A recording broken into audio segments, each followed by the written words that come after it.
అమ్మ మెడ వంపులో తల దూర్చి నడుమ్మీద చెయ్యి చుట్టి వెచ్చగా పడుకున్న నేను హఠాత్తుగా కళ్ళు తెరిచాను. ఎవరో సన్నగా ఏడుస్తున్న ధ్వని. పక్కన అమ్మ లేదు. కిటికీ దగ్గర క్రీనీడలో కూర్చుని శబ్దం పైకి రానీకుండా నొక్కిపడుతూ ఏడుస్తోంది. అమ్మా! గప్పున మెలకువ వచ్చింది. కల తేలిపోయింది. నిట్టూరుస్తూ లేచి కూర్చున్నాను. దగ్గర చుట్టంలా తరచూ ఈ స్వప్నం నన్ను పలకరిస్తూనే ఉంటుంది. ఇప్పుడైతే ఇది కలే, కానీ ఒకనాటి వాస్తవం అది. అప్పుడు నాకు 5 ఏళ్ళు. ఆ రోజు రాత్రి అమ్మ పక్కన నేను ఉయ్యాలలో మా చెల్లీ నిద్రలో ఉన్నాం. రాత్రి సగభాగం గడిచి ఉంటుంది. లీలగా అరుపులు, కేకలు. దడుస్తూ అమ్మ స్పర్శ కోసం తడిమాను. పక్కన అమ్మ లేదు. నానమ్మ ఉంది. పడుకో, పడుకో అంది నా వీపుమీద మృదువుగా జో కొడుతూ. మళ్ళీ మాగన్ను పడుతోంది. ఇంతలోనే మళ్ళీ ఏదో అలికిడి. ఇబ్బందిగా రెప్పలు సగం మాత్రం తెరిచాను. అమ్మ కిటికీ దగ్గర గోడకి వాలి ఏడుస్తోంది. అమ్మా! అన్నాను తల్లడిల్లిపోతూ. ఆ ఘటన అలాగే నా మనసులో ముద్రితమైపోయింది. ఆ రాత్రి అమ్మ ఎందుకు ఏడ్చిందో, తెల్లవారాక నానమ్మ అమ్మ ఒంటిమీద వాతలకి నూనె రాస్తూ, చేసిన నేరాలు లెక్కచూసి శిక్షించేది యముడు. ఏ తప్పూ లేకుండానే ఆడదాన్ని శిక్షించేది మొగుడు. మన కర్మ ఇది అంటూ ఎందుకు విచారపడేదో వయసుతోపాటు అవగాహన పెరిగితేగాని నాకు తెలీలేదు. ఆ వాతలు మొగుడు అనబడే మగవాడి దాష్టీకానికి ఆనవాళ్లని. మనసునిండా ఏదో బాధ, ఆక్రోశం. అసలు అమ్మని హింసించే అధికారం నాన్నకెవరిచ్చారు? గొడ్డు మెడలో పలుపుతాడు, ఆడదాని మెడలో పసుపుతాడు వేశాక వాడే యజమాని. మెడ పుండు పడినా ఎద్దు ఓర్చుకోవాల్సిందే, వంటి మీద వాతలు పడినా ఆడది ఓర్చుకోవాల్సిందే. ఏం చేస్తాం? పెద్దలు నిర్ణయించారలాగా అంటుంది నానమ్మ. ఏ కాలం అది? అంత అన్యాయమైన నియమాలు పెట్టిన ఆ పెద్దలెవరు? వాటి మూలంగా నరకయాతన పడుతున్న వాళ్లైనా మార్చమని అడగరెందుకు? తిరగబడరెందుకు? అస్పష్టమైన కలగాపులగమైన ఆలోచనలు తప్ప అడగ్గల వయసూ లేదు, ధైర్యమూ లేదు. కాలంతోపాటు వయసు పెరిగింది. వ్యక్తురాలినయ్యాను. ఆంక్షలు నాకు ఎక్కువయ్యాయి. ఇదివరకులా పరుగులు పెట్టడం, ఫక్కుమని నవ్వటం, చీకటి పడ్డాక తోడు లేకుండా బయటకు వెళ్లటం ఆడపిల్లకి నిషిద్ధం. ఆడపిల్లల స్కూల్లోనే చదువుకోవాలి. ఇంటిపని వంటపని నేర్చుకోవాలి. చెమ్మచెక్కలు ఒప్పుల కుప్పలు మానేసి పచ్చీసు, వామనగుంటలు ఆడుకోవాలి. ఇన్ని కట్టుబాట్లతో మంచి అమ్మాయిగా పెరిగాను. ఆ కాలపు ఆచారాలనండి, సాంప్రదాయమనండి, చాదస్తాలనండి ఈడేరిన పిల్లకి వీలైనంత తొందరగా పెళ్లిచేసి అత్తవారింటికి తరిమెయ్యటమే రివాజు. ఆ ప్రకారమే నా 15వ ఏట చదువు మానిపించి పెళ్లి చేశారు. అత్తవారింటికి అంపకం పెట్టారు. నా సంసార జీవితం ప్రారంభమైంది. ఉండే నివాసం మారింది. చుట్టూ ఉండే మనుషులు మారారు. పరిస్థితులు మాత్రం యథాతథం. ఏ జాతి చరిత్ర చూసినా, అన్నట్టు ఏ ఇంటి కథ చూసినా కాస్త అటూ ఇటూ మార్పు చేర్పులతో ఒకటే మోడల్. తొందరగానే మా అత్తగారి ఇంట్లో వాళ్ల మనస్తత్వాలు ఆకళింపుకొచ్చేశాయి. మా మామగారు పెద్దపులి. ఆయన ఇంట్లో ఉన్నా బయటనుంచి ఇంట్లోకొస్తున్న సింహం రాకడ పసిగట్టిన అడవిలా నిశ్శబ్దమైపోతుంది ఇల్లు. ఆయన మాట శాసనం. ఆయన చెప్పిందే చేయాలి. కట్టమన్నదే కట్టాలి. వండమన్నదే వండాలి. గీటు దాటితే శివతాండవమే. వీధిదాకా వినిపించే ఆయన అరుపులకి బిక్కచచ్చిపోయేవాళ్లం ఇంట్లో అందరం. ముఖ్యంగా ఆడవారి పట్ల ఎంత నిర్దయుడంటే, నేను ఈ ఇంట్లో అడుగుపెట్టడం తరువాయి ఆయన చేసిన నిర్వాకం పనిమనిషిని మానిపించేయటం. 3 ఆడంగులున్నారు తిని కూర్చుంటూ, ఆ మాత్రం ఇంటిపని చేసుకోలేరు. అదీ కారణం. ఇంటిపని అంటే తేలికగా ఉండటానికి ఇప్పటి రోజులా అవి? మిక్సీలు, గ్రైండర్లు, వాషింగ్ మెషీన్లు లాంటివి ఉంటాయని కూడా ఊహించని కాలం అది. కట్టెల మీద వంట, పొగ, కళ్ళు మంటలు, మాడిన గిన్నెలు, మాసిన బట్టలు, రుబ్బురోలు, రోకలిబండ, పెరట్లో 2 గేదెలు. ముగ్గురు చేసిన తెమలని పని. ఒళ్ళు హూనమయ్యే చాకిరి. మామగారు లెక్కేసిన ముగ్గుర్లో మా అత్తగారు ఒకరు. ఆవిడకు ఉబ్బసం. దానికి తోడు కీళ్ల నొప్పులు. 10 నిమిషాలు నిలబడితే పావుగంట ఆయాసపడేది. పాపం ఆవిడ రోగిష్టితనం అంటే కూడా మా మామగారికి విసుగే. ఏలిన్నాటి శనివి. నిన్ను నాకంట గట్టారు మీవాళ్ళు అని కసిగా అరుస్తుండేవారు. ఇక మా ఆడబడుచు ప్రభావతి. బాల్య వితంతువు. పెళ్లైన 2 ఏళ్లకే భర్తను పోగొట్టుకుని పుట్టింటికి వచ్చి చేరింది. నేను ఈ ఇంటి గృహప్రవేశం చేసేదాకా నిమనిషి సాయంతో ఇంట్లో పనంతా ఆమె చక్కబెట్టేది. ఇప్పుడా పనిమనిషి స్థానంలో నేనొచ్చాను. ఆవిడంటే నాకు జాలి. నేను కాస్త మంచి చీర కట్టుకున్నా, తల్లో కాసిని పూలు పెట్టుకున్నా తన కళ్ళు వెలిగక్కే అసూయని కూడా నేను అర్థం చేసుకోగలను. పాపం, నిండా 25 లేవు. తెల్ల చీర కట్టుకుంటుంది, వేలు ముడి వేసుకుంటుంది. తను ఎదురొస్తే దస్సకునమట. లేవంగానే కనబడితే తల్లి కూడా మొహం చిట్లించుకుంటుంది. వీధి మొహం చూడనివ్వరు. మా మామగారైతే ముందు సావిట్లో అడుగుపెట్టినా రంకెలేస్తారు. విధి వంకరగా చూసింది చాలదా? చుట్టూరా మనుషులు కూడా ఎందుకామెనంతగా అవమానిస్తారు? పూర్తిగా విప్పారకుండానే రేకలు చిదిమేసిన పువ్వులాంటి ఆమెను చూస్తే మనసు కలచినట్టవుతుంది నాకు. ఏ జన్మలో చేసుకున్న పాపమూ ఈ రూపాన అనుభవిస్తోంది. ఆ భగవంతుడు విధించిన శిక్షని మనం రద్దు చేయగలమా? ఈ జన్మనిలా వెళ్ళమార్చవలసిందే అంటుంది మా అత్తగారు. ఏం, కొంచెం పెద్ద మనసు చేసుకుని ఆమె రాతని సరిచెయ్యలేరా వీళ్ళు అంటుంది నా బుద్ధి. నాకొచ్చే భావాలని ఆలోచనలని ఎవరితో పంచుకోను? కన్నవారిని వదిలి ఎవరిని నా అనుకుని వచ్చానో ఆయన దగ్గర కూడా నా మనసు విప్పలేనే. అంత చనువు నాకెప్పుడిచ్చారాయన? మామగారిలా నోరు చేసుకోకపోవచ్చు కాని సేవ చేయటంలో దాసిగా, కడుపు నింపటంలో తల్లిగా, పడగ్గదిలో రంభగా వాడుకున్నారే తప్ప సలహా అడగటంలో మంత్రిగా నాకు అవకాశమియ్యలేదు. సహధర్మచారినిగా గౌరవించలేదు. అర్ధాంగిగా తనతో సమాన స్థానమియ్యలేదు. అన్నింటా ఏకపక్ష నిర్ణయమే. సంవత్సరాలు గడుస్తున్నా మా నడుమ అదే పరాయితనం. మగవాడినన్న అహంతో నా మనసు చూరగొనాలనే ప్రయత్నం ఆయన చేయలేదు. ఈయన నా మనిషి అన్న ఆర్ద్రభావం నాకు ఎప్పుడూ కలగలేదు. తప్పనిసరిగా ఒకే బాటన నడుస్తోన్న బాటసారులం, అంతే. లోలోపల ఇంతలా మథనపడతానేగాని ఎదరపడి మీ ఏకఛత్రాధిపత్యం ఏమీ తని ఎందుకు ప్రశ్నించలేను? ఆయన్ని చూడగానే ఏదో తప్పు చేసినట్టు ఎందుకు జంకుతాను? తరతరాలుగా నరనరానా జీర్ణించుకుపోయిన బానిసత్వగుణం ముందుకు అడుగేయనివ్వట్లేదా? ఆనాడు నేను చేయలేని పని నా కూతురు లావణ్య చేసింది. నేనతన్ని చేసుకోను. నాకతను నచ్చలేదు. కుండబద్దలు కొట్టింది లావణ్య. ఉక్కిరిబిక్కిరయ్యారు నా భర్త. చిన్నప్పటినుంచి అది కొంచెం పెంకి. మాట పెలుసు అని తెలుసుగాని ఇంత సాహసం చేస్తుందని మాత్రం నేను అనుకోలేదు. 2 రోజుల క్రితం సంప్రదాయ పద్ధతిగా మొదటిసారి పెళ్లిచూపులు జరిగాయి.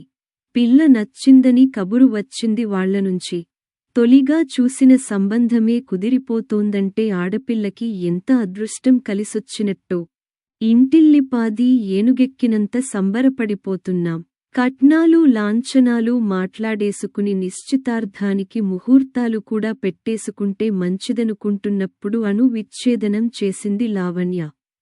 అదేమిటి? నిన్న అడిగితే తలూపావుగా? ఊపలేదు. దించుకున్నాను. ఆలోచించే కొద్దీ నాకతను బాగున్నాడనిపించటం లేదు. ముక్కు మరీ పొడుగ్గా ఉంది. చివర్లో వంగిపోయింది. నాకది నచ్చలా. ఇదేం చిన్నపిల్లల ఆటనుకున్నావా? అవునని కాదని ఉగ్రుడైపోయారాయన. ఎందుకరుస్తారు? ఆట కాదిది. నా పెళ్లి విషయానికి. అందుకే సీరియస్గా చెబుతున్నాను. మీకులా దొరికిందే మహాప్రసాదమని రాజీపడదలుచుకోలేదు. తనూ గొంతు పెంచేస్తూ అంది లావణ్య. చప్పున చల్లారిపోయారాయన. ఇంటి తగవు రచ్చ చేసుకుంటే పోయే పరువెవరిది? చివరికి కూతురి మొండితనానికి లొంగక తప్పలేదు పాపం మావారికి. అప్పటికిగాని నాకు తెలీలేదు విప్లవానికెంత శక్తి ఉందో. గౌతంని వరుడిగా లావణ్య కొట్టాక ఊపిరి పీల్చుకున్నారు నా భర్త. తల ఎగరెయ్యలేదుగాని ఆ విజయం తాలూకు గర్వం, మెరుపు లావణ్య కళ్లలో చూశాన్నేను. పెళ్లి చేసి కాపురానికి పంపించేటప్పుడు అందరితో కలివిడిగా ఉండు, పెద్దవాళ్లతో వినయంగా ఉండు. భర్త మాటకి సంప్రదాయం కొనసాగించబోయాను. ఎవరితో ఎలా ఉండాలో నాకు తెలుసులే, నువ్వేం నాకు చెప్పక్కరలేదు అంది అది. నిజమే, నా కూతురు సమర్థురాలు, నాలా పిరికిది కాదు. తన జీవితాన్ని తెలివిగా ధైర్యంగా సరిదిద్దుకోగలదు. నేననుకున్నట్టే లావణ్య ఆ ఇంట గెలుపు సాధించి తనదైన ముద్రతో విజయ పతాకం ఎగరేసింది. కాని నేను ఆశించినట్టు గాంధేయ మార్గంలో కాదు. గౌతం చాలా నెమ్మదస్తుడు, మొహం మీద చిరునవ్వు, మాటలో సౌమ్యత చెదరనివ్వడు. ఎప్పుడు చూసినా అప్పుడే ధ్యానంలోంచి కళ్ళు విప్పినవాడిలా ప్రశాంతంగా ఉంటాడు. ఇక నా కూతురు తుఫాను, ఉరికే జలపాతం, గంతులు వేసే లేడిపిల్ల. వ్యతిరేక ధవాలు ఆకర్షించుకుంటాయనేది సిద్ధాంతం. లావణ్య అందానికి వాక్చాతుర్యానికి ఫిదా అయిపోయాడు గౌతం. మగని ఈ బలహీనత ఆధారంగా ఆ ఇంటి సారథ్యం తన చేతుల్లోకి తీసుకుంది సులువుగా. అత్తగారిని వంట ఇంటికి పరిమితం చేసింది. ఏమి వండాలో, ఎంత వండాలో లిమిట్స్ పెట్టింది. ఏదో చిన్న ఉద్యోగం చేసి రిటైరైన మామగారిని ఎప్పుడూ విశ్రాంతంటూ ఆ పడక కుర్చీలో పేపరు పట్టుకు కూర్చోకండి, ఆరోగ్యం చెడుతుంది. పెరట్లో బోలెడు ఖాళీ స్థలముంది. కూరమొక్కలు వేసి వాటి సంరక్షణ చూడండి, మీకు కాలక్షేపంగానూ ఉంటుంది, ఎక్సర్సైజు చేసినట్టుగానూ ఉంటుంది. మనకు కూరల ఖర్చు కలిసి వస్తుంది అని 60 ఏళ్ల ఆ వృద్ధుడికి హితోపదేశం చేసింది. డిగ్రీ పూర్తిచేసి ఉద్యోగం కోసం నిరీక్షిస్తున్న మరిదిని అలా ఫ్రెండ్స్ దగ్గరకని మాల్స్ కని బలాదూరు తిరుగోళ్లు తిరక్కపోతే నలుగురు పిల్లలకి ట్యూషన్లు చెప్పరాదు. నీ అప్లికేషన్లకైనా వస్తాయి కదా.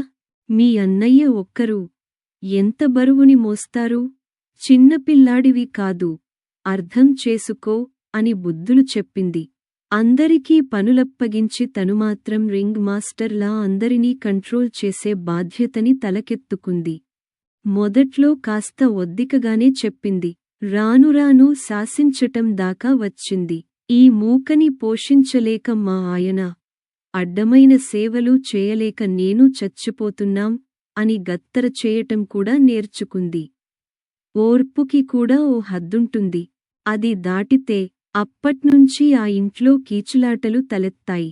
గంగిగోవులా ఉండే మామగారి నోరు, నోట్లో నాలికే లేదు అనుకునే అత్తగారి నోరు, లావణ్య పుణ్యమా అని ఇంట్లో వాళ్లకే కాదు, బయటవాళ్ల చెవులకి కూడా వినిపిస్తున్నాయి. నిన్నగాక మొన్నొచ్చావ్, మామీద నీ పెత్తనమేమిటి అంటుంది అత్తగారు. నిన్నొచ్చినా మొన్నొచ్చినా ఈ ఇల్లు ఈ సంసారం ఇప్పుడు నావి.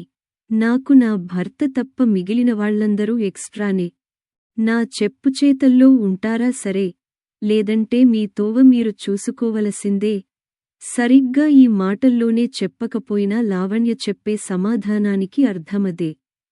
పాపం గౌతం పరిస్థితి అడకత్తెరలో పోక చందమైంది. తల్లిని తప్పు పట్టలేడు, భార్యని మందలించలేడు. అప్పటికీ ప్రయత్నించాడొకసారి, భార్యకు నచ్చచెప్పాలని. మీకేం తెలీదు, మీరూరుకోండి, ఎవరిని ఏ స్థానంలో ఉంచాలో నాకు బాగా తెలుసు. నాకెందుకని నేనూరుకుంటే మీ అమ్మ ఇంతంత వండి మిగిలింది పనివాళ్లకి పారేస్తోంది. మిగతా మీ పరివారం సోమరుల్లా తయారై బట్టలు నగలు గుళ్ళు గోపురాలు అని ఒకరు, గాడ్జెట్సు విహారాలు అని ఒకరు, ఎన్ని విధాలుగా డబ్బు తగలబెట్టడమా అని ఆలోచిస్తుంటారు. మరి మన భవిష్యత్తు, పుట్టబోయే బిడ్డలు పెరిగే సంసారం గురించి నేను జాగ్రత్తపడొద్దా? అంచేత నేనేం చేసినా మన మంచికే. మీరు గమ్మునుండండి, అంతా నేను చూసుకుంటాను అంది లావణ్య. గొడవ పెంచటం ఇష్టంలేక అప్పటికి ఊరుకున్నా, భార్య గయ్యాళితనం మితిమీరిపోయినప్పుడు విసుగెత్తిపోయి తరచూ అతను నోరు చేసుకునేవాడు. దానాదీనా ఆ ఇంట్లో ఎప్పుడూ యుద్ధ వాతావరణమే. మా బంధువుల ఇంట్లో ఓ శుభకార్యానికి వెళ్ళినప్పుడు అక్కడ కలిశాను లావణ్య అత్తగారిని. మీ అమ్మాయి మీద చాడీలు చెబుతున్నానని అనుకోకండి అంటూ కోడలి నిర్వాకమంతా చెబుతూ, మా మధ్యన నా కొడుకు నలిగిపోతున్నాడు వదినగారు. చూడలేకపోతున్నాం. చిన్నవాడికి ఏదైనా ఉద్యోగం దొరికితే ఆ నరకంలోంచి వెళ్ళిపోతాం. అందుకోసమే రోజూ ఆ దేవుణ్ణి మొక్కుకుంటున్నాను అంటూ కళ్ళొత్తుకున్నదావిడ. సిగ్గుతో తల వంచుకున్నాన్నేను. నీకింత గడుసుతనం ఎలా అబ్బిందే? కోపంగా అడిగాను నా కూతుర్ని తర్వాత. లేకపోతే నీకులా చచ్చుగా పడి ఉండమంటావా? అది నావల్ల కాదు. అయినా ఎప్పుడూ మగవాడి ఆధిపత్యానికి లోబడే ఉండాలా? పద్ధతి మార్చాలి అనిపించింది. మార్చి చూపించాను అంది విలాసంగా. మార్పు మంచిదే, కానీ ఈ రకంగానా? ఉహూ. అమ్మమ్మ! రెండు చేతులతోనూ పొదవి పట్టుకుని నన్నాహ్వానించింది నా మనవరాలు వెన్నెల. ఆ నులివెచ్చని కౌగిలిలోని ఆప్యాయతకు పొంగిపోయింది నా మనసు. తనతో పాటే వచ్చి నా పాదాలు తాకి నమస్కరించాడు వెన్నెల భర్త గోపీకృష్ణ. విదేశంలో పెద్ద చదువు చదివి వచ్చినవాడతను. ఏ భేషజమూ లేకుండా ఈ ముసలిదానికిచ్చిన గౌరవానికి ఉబ్బితబ్బిబ్బయ్యాను. మావాళ్లు ఉత్తరదేశ యాత్రలకు వెడుతూ భారంగా ఉన్న నా భారాన్ని తాత్కాలికంగా వెన్నెల మీద మోపి నన్నిక్కడ దిగబెట్టారు. వెన్నెల వాళ్లది చాలా పెద్ద ఇల్లు.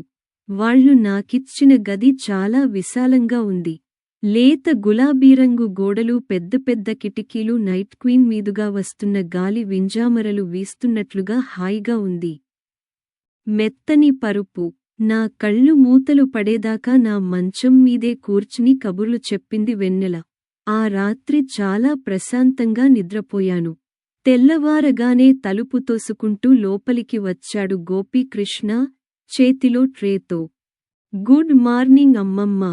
అందమైన మందహాసంతో కాఫీ కప్పందించాడు. నేనూ మిమ్మల్ని అమ్మమ్మ అనే అంటాను. నాకా పిలుపే దగ్గరగా అనిపిస్తుంది. దానికేన్, అలాగే పిలువు. అయినా ఇంత పొద్దున్నే లేచి కాఫీ కూడా పెట్టావా? ఎందుకయ్యా అంత శ్రమ? అన్నాను నొచ్చుకుంటూ. శ్రమ ఏముంది అమ్మమ్మ? నాన్నకు బెడ్ కాఫీ అలవాటు. మీరు చీకటితోనే లేచి ధ్యానం చేసుకుంటారని చెప్పింది వెన్నెల.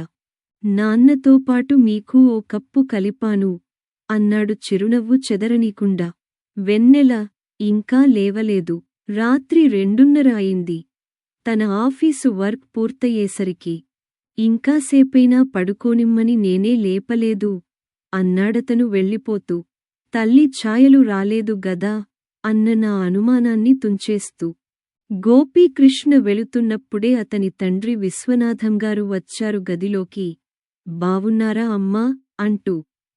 ఆయన భార్య సుమిత్ర క్యాన్సర్తో మరణించి 2 సంవత్సరాలయింది.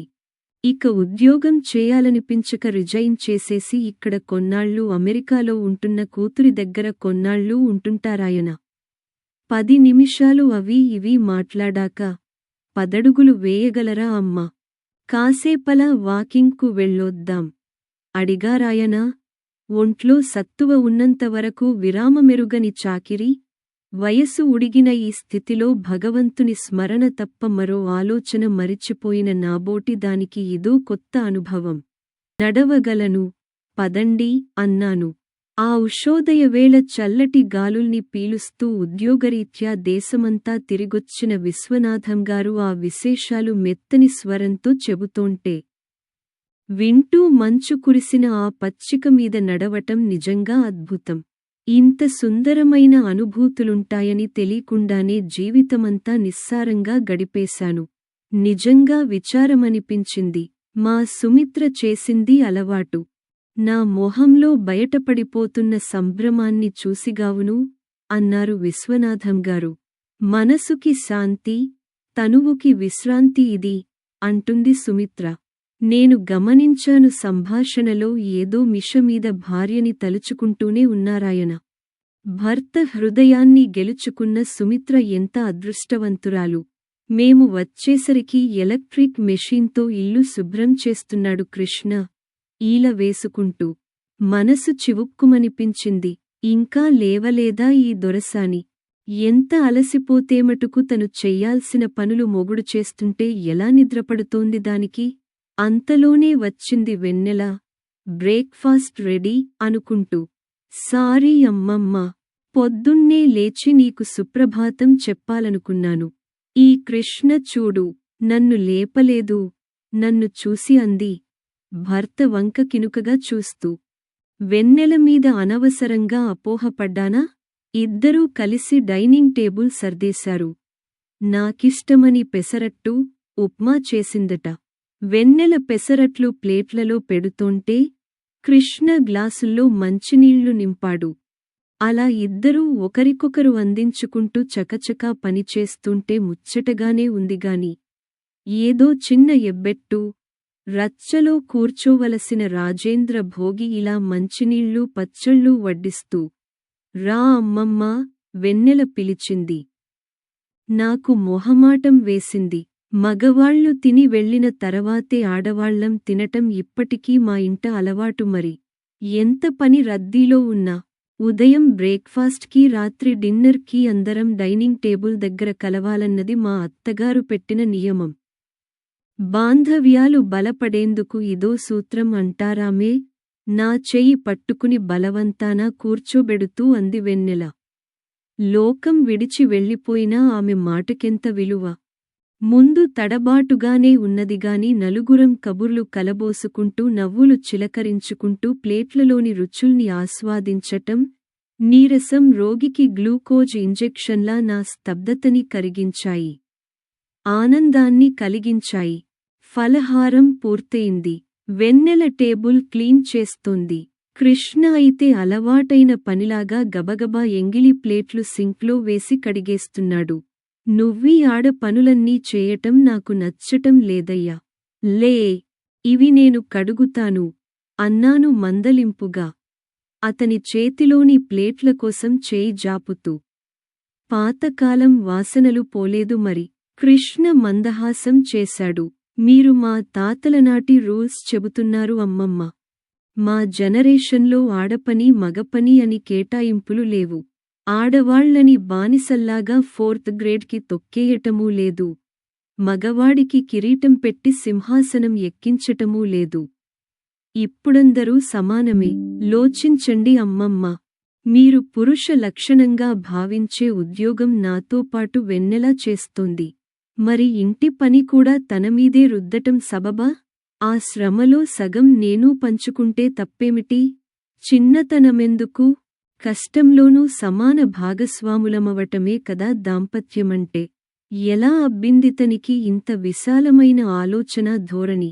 నా మనసులో ప్రశ్న చదివినట్టు, మా అమ్మా నాన్న స్నేహితుల్లా ఉండేవారు అమ్మమ్మ. నన్నూ మా అక్కనీ ప్లస్సు మైనస్సు అని ఎప్పుడూ ఎక్కడా భేదం చూపించలేదు. చదువుతో పాటు ఇద్దరికీ ఇంటిపని వంటపని సమానంగా నేర్పించింది మా అమ్మ. ఆ విధానమే మాది కూడా. ఈ పద్ధతి సరికాదంటారా? అన్నాడు కృష్ణ. తల్లంటే ఎంత గౌరవమో అతని కళ్ళు చెప్తున్నాయి. నా మొహంలో మెప్పుదల అతనూ కనిపెట్టాడు. కొన్ని తరాలు దాటివచ్చారు మీరు. చెప్పండి అమ్మమ్మ. ఇంట్లో ఎవరో ఒకరు ఏకఛత్రాధిపత్యం కఠినంగా సాగించిన మీ కాలం నచ్చిందా? ప్రజాస్వామ్యం లాంటి ఈ రోజులు నచ్చాయా? నిజం చెప్పండి. ఏం చెప్పను? 10 రోజులు ఉన్నాను నేనక్కడ. సుమిత్ర వంటి మాతృమూర్తి శిక్షణలో పెరిగిన కృష్ణ, వెన్నెలను సహధర్మచారినిగా గౌరవించటం, ప్రియురాలిగా ప్రేమించటం నేను చూశాను. స్వార్థంతో నిరంకుశ ప్రవర్తనతో అందరినీ దూరం చేసుకున్న తల్లి ధూర్తత్వం చూసిన వెన్నెల తను మాత్రం అలా కాకూడదనుకుని ఉంటుంది. అన్ని విధాలా భర్తకి సహకరిస్తోంది. నావాళ్ళు నీవాళ్ళు అని విడదీయక మనవాళ్ళు అంటోంది. ఆదరిస్తోంది. ఇల్లు స్వర్గం చేసుకుంటోంది. నాకు ఎన్నో జాగ్రత్తలు చెబుతూ రైలెక్కించారు నా మనుమడు మనవరాలు. రైలు కదిలింది. చెయ్యూపుతూ నాకు వీడ్కోలు చెబుతోన్న ఆ జంటను మనసారా ఆశీర్వదించాను. హెచ్చుతగ్గుల దారిని వదిలించుకుని స్వయంగా పూలబాట పరుచుకుంటున్న యువతరం వీళ్ళు. ఎంత బాగుంది ఈ సమానత్వం! వెనక్కి వాలాను తృప్తిగా. గతంలాంటి చెట్టు పుట్టల్ని వెనక్కి నెట్టేస్తూ రైలు ముందుకు దూసుకు వెడుతోంది. ఈ కథ మీకు నచ్చినట్లయితే లైక్ చేయండి, కామెంట్స్ పెట్టండి. ఇంకా మీ బంధుమిత్రులకి షేర్ చేయండి. ఛానల్‌ని మొదటిసారిగా చూస్తున్న వారు సబ్స్క్రైబ్ చేసుకుని, గంట పైన నొక్కి ఆల్ ఆప్షన్ సెలెక్ట్ చేసుకొని మమ్మల్ని ప్రోత్సహించండి.